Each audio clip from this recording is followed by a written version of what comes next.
नमस्कार और जय जगन्नाथ। आज जगन्नाथपुरी में यात्रा निकली है और जगन्नाथ जी का रथ जो है वो आगे बढ़ रहा है अपने मासी के घर जाने के लिए। दोस्तों, हमने जगन्नाथपुरी की यात्रा के बारे में बहुत कुछ सुना है, पढ़ा है। इतना विशाल इतिहास है और पौराणिक कथाएं हैं कि जितना भी बताया जाएगा उतना कम है। तो जगन्नाथपुरी की यात्रा जो है वो क्यों निकलती है, अगर इसके बारे में सोचते हैं तो हम एक बहुत रोचक कथा में जाकर पहुंचते हैं। देखिए, हम सबको पता है कि काम कर करके हम सब थक जाते हैं। तो कभी सोचा है क्या भगवान भी थक जाते होंगे? शायद इसीलिए भगवान जगन्नाथ जो है 15 दिन आराम करते हैं। जी हाँ, जैसे कि आज अगर यात्रा शुरू हो गई है उसके पहले 15 दिन भगवान आराम करते हैं। भगवान कहा जाता है कि बीमार हो जाते हैं।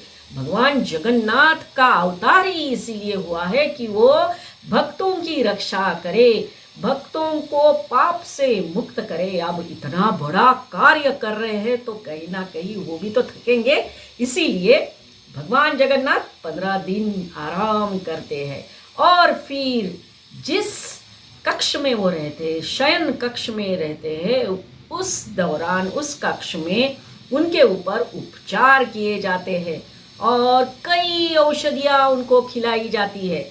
इस दौरान उन्हें भोग में सादे भोजन जो है वो दिए जाते हैं। जैसे कि हम बीमार पड़ते हैं तो खिचड़ी खिलाते हैं, मूंग की दाल खिलाते हैं, उसी तरह से भगवान जगन्नाथ, बलभद्र और सुभद्रा जी, इनको भी सादा भोजन खिलाया जाता है। ये एक कारण है। लेकिन कभी आपने सोचा है कि भगवान जगन्नाथ जी का ये जो रूप है वो ऐसा क्यों है ना? क्योंकि माना जाता है कि भगवान जगन्नाथ भगवान श्री कृष्ण के अवतार है, श्री कृष्ण का रूप है और इसीलिए वो इतनी मोहक, इतने सुंदर, प्यारी सी स्माइल और सबको आकर्षित करने वाले हैं। तो ये कैसे हुआ, अगर इसके बारे में हम देखते हैं, सुनते हैं, पढ़ते हैं तो एक कथा हमको मिलती है। तो कथा क्या है, आइए हम सुनते हैं कि भगवान जगन्नाथ, बलभद्र और सुभद्रा जी ऐसा क्यों है, ऐसे क्यों दिखाई देते हैं, इसके बारे में ये कथा है।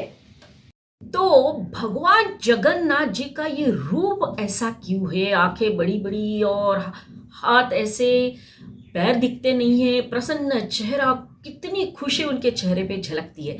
तो इसकी कहानी ऐसी है कि द्वारका में जब भगवान श्री कृष्ण रहते थे और बलराम और सुभद्रा जी, और होता क्या था कि भगवान श्री कृष्ण द्वारका में रहकर अपने सारे भक्तों को याद करते थे जो ब्रिजवासी थे, जो वृंदावन में रहते थे। तो उनकी जो 16,108 पत्नियां थी वो हमेशा सोचती थी कि ऐसे कैसे भक्त है जो हमेशा भगवान श्री कृष्ण को याद करते हैं, इसके बारे में हम किसको पूछे। तो उनको लगा कि चलिए बलराम की जो माता जी थी रोहिणी, उनको पूछा जाए। वो रोहिणी के पास गए और रोहिणी ने बताया, चलो मैं बताती हूँ कि वृंदावन में रहने वाले भगवान श्री कृष्ण के जो भक्त है वो कैसे है। इसका जब मैं वर्णन करूंगी तो कंडीशन ये है कि बलराम और श्री कृष्ण मेरे कक्ष में आने नहीं चाहिए। तो सुभद्रा बोली कि मैं दरवाजे पर खड़ी हो जाती हूँ और मैं उन दोनों को नहीं आने दूंगी, एज वॉच रखने के लिए खड़ी हो गई। और रोहिणी ने, जो माता जी थी, उन्होंने कहानियां सुनानी शुरू कर दी और इतना सुंदर वर्णन करने लग गई कि भगवान श्री कृष्ण के जो ब्रिजवासी भक्त है वो कितने अनोखे हैं। सुनते सुनते सारे इतने मंत्र मुग्ध हो गए, इतने खुशी के मारे वो झूमने लगे कि सुभद्रा ये भूल गई कि साक्षात भगवान श्री कृष्ण और बलराम उनके बाजू में खड़े हैं और वो भी सुनने लग गए। इतना सुंदर वर्णन सुन सुन के भगवान श्री कृष्ण और बलराम सरप्राइज हो गए, मंत्र मुग्ध हो गए, आनंद विभोर हो गए और इसीलिए उनका चेहरा इस तरह से है, स्तब्ध होना, सरप्राइज होना, आंखें बड़ी बड़ी और हाथ ऐसे। तो ये कहानी है कि क्यों जगन्नाथ जी की मूर्ति जो है वो ऐसी है।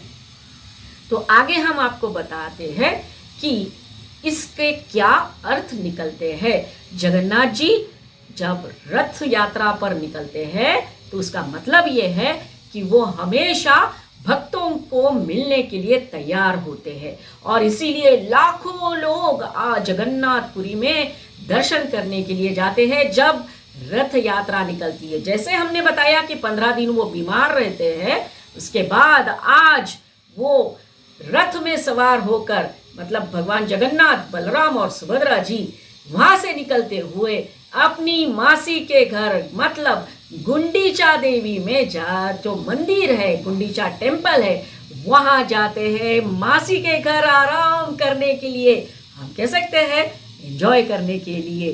तो 15 दिन की बीमारी के बाद फ्रेश होकर भगवान जगन्नाथ गुंडीचा टेम्पल जाते हैं और वहां फिर भक्तों को दर्शन देते हैं। अभी हम सोचेंगे कि इसके क्या क्या अर्थ है, सिंबॉलिक मीनिंग क्या क्या है। देखिए, भगवान जगन्नाथ जी बीमार जब पड़ते हैं 15 दिन के लिए तो अंसारा गृह में जाते हैं। अंसारा का अर्थ है अवसर और गृह मतलब गृह है, मतलब ये है कि सभी को एक टाइम के लिए सभी गतिविधियों से विराम लेना चाहिए। जैसे कि हम लेते हैं साल में एक बार कम से कम 8-10 दिन के लिए वैकेशन जो होता है, छुट्टी मनाते हैं, आनंद उठाते हैं, इस तरह से। और ये एक ऐसा वक्त होता है जहाँ पर हम अपना आत्म परीक्षण भी कर सकते हैं, अपने बारे में सोच सकते हैं, क्या स्ट्रेंथ है, क्या वीकनेस है, इसके बारे में सोच सकते हैं। तो ये बहुत ज़रूरी है हर व्यक्ति के लिए कि 15 दिन या 10 दिन का एक विराम सभी कामों से लेते हुए सोचो क्या करना है, नहीं करना है, कैसे जीना है, इसके बारे में। और ये संदेश भगवान जगन्नाथ जी हमको दे रहे हैं। और क्या सीखते हैं, आइए हम देखते हैं। तो भगवान जगन्नाथ जी की जो आंखें हैं इतनी बड़ी बड़ी, वो आंखें क्या सिखाती है? वो ये सिखाती है कि अपनी आंखें हमेशा खुली रखो, जागरूक रहो, बी अवेयर ऑफ एवरीथिंग, जागरूकता होनी चाहिए। उनकी आंखें कितनी इमोशनल लगती है, इतनी बड़ी स्माइल है उनके चेहरे पर, दैट इज हंसते रहो, मुस्कुराते रहो, जीवन का आनंद उठाओ। ये एक सीख हम ले सकते हैं। फिर दूसरा ये है कि उनके हाथ जो है वो इस तरह से है, मानो कि जगन्नाथ जी एम्ब्रेस करना चाहते हैं, सबको गले लगाना चाहते हैं। तो हम क्या सीखेंगे? हम ये सीखेंगे कि चाहे कुछ भी हो जाए, चैलेंजेस आए, प्रॉब्लम्स आए, सबका सामना करना चाहिए, एम्ब्रेस एवरीथिंग। फिर यूनिटी इन डाइवर्सिटी, भगवान जगन्नाथ सावले है, सुभद्रा थोड़ी सी पीली है और बलभद्र जो है, बलदेव जो है वो सफ़ेद है। तीनों के कलर है लेकिन तीनों साथ चल रहे हैं, यूनाइटेड चल रहे हैं। और जो भक्त, लाखों भक्त जो आते हैं दर्शन के लिए, भगवान का दर्शन करने के लिए, देश के कोने कोने से, इतना ही नहीं पूरी दुनिया से लोग दर्शन करने के लिए आते हैं, चाहे वो कोई भी समाज के क्यों ना हो, सब दर्शन का लाभ उठाते हैं। वो सिंबलाइज करता है यूनिटी इन डाइवर्सिटी। और तीसरी बहुत इंपॉर्टेंट बात कि जैसे भगवान जगन्नाथ निकल रहे हैं गुंडीचा टेम्पल जाने के लिए, मतलब अपने मासी के घर जाने के लिए, तो वो ये है family time, quality family time बिताना चाहिए। Let's shower our love to everyone. ये एक सीख भगवान जगन्नाथ हमको दे रहे हैं। तो आज जगन्नाथ जी की जो यात्रा निकली है उससे रिलेटेड कुछ बातें हमने आपके साथ शेयर की। दोस्तों, जैसे कि हम बताते हैं कि हमारा ये जो चैनल है, हमने ये जो चैनल शुरू किया है संस्कृति संवर्धन, इसका मीनिंग ही ये है कि हमारी संस्कृति का संवर्धन होना चाहिए और साथ साथ आज की पीढ़ी को हमारे संस्कृति से जुड़ी हुई बातें ज़रूर बताना चाहिए। और इसीलिए हमने यहाँ पर कोशिश की कि क्या सिंबॉलिक मीनिंग निकलता है भगवान जगन्नाथ जी से भी और जगन्नाथपुरी की यात्रा से भी।